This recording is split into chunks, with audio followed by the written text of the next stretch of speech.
টি-20 বিশ্বকাপে অংশগ্রহণ নিয়ে চরম অনিশ্চয়তার মধ্যে রয়েছে পাকিস্তান।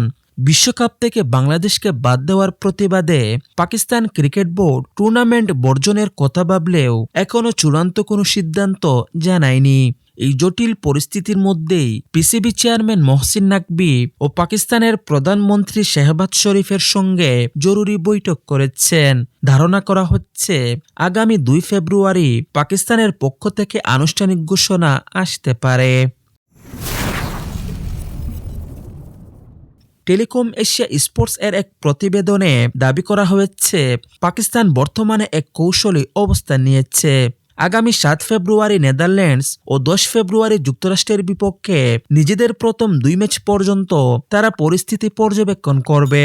যদি পাকিস্তান এই দুটি ম্যাচেই জয় পায় তবে আগামী 15 ফেব্রুয়ারি কলম্বোয় ভারতের বিপক্ষে হাই ভোল্টেজ ম্যাচটি বয়কট করার সম্ভাবনা প্রবল। একটি সূত্রের দাবি, প্রথম 2 ম্যাচ জিতে পয়েন্ট টেবিলে সুবিধাজনক অবস্থানে থাকলে ভারতের বিপক্ষে না খেলার ঝুঁকি নিতে পারে পিসিবি। পুরোপুরি বিশ্বকাপ বয়কট বা ভারতের বিপক্ষে না খেলার পথে বড় বাধা হয়ে দাঁড়িয়েছে আইসিসি ও সম্প্রচার সত্ত্ব নিয়ে জটিলতা। এদিকে পিসিবির আইন উপদেষ্টারা বোর্ডকে সতর্ক করেছেন যে ভারতের বিপক্ষে ম্যাচ না খেললে বড় ধরনের আর্থিক জরিমানার মুখে পড়তে হতে পারে। 2027 সাল পর্যন্ত সম্প্রচারকারী প্রতিষ্ঠান জিও স্টার স্পোর্টসের সঙ্গে আইসিসির প্রায় $3 বিলিয়ন চুক্তি রয়েছে।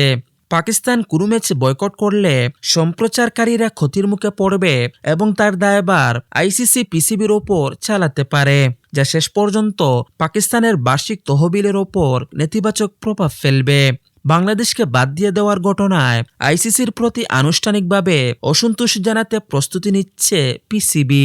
টুর্নামেন্ট বর্জন না করলেও বিশ্বকাপ চলাকালে প্রতীকী প্রতিবাদ কর্মসূচি পালনের বিষয়ে আইসিসিকে চিঠি দিয়ে অবহিত করার পরিকল্পনা রয়েছে পিসিবির।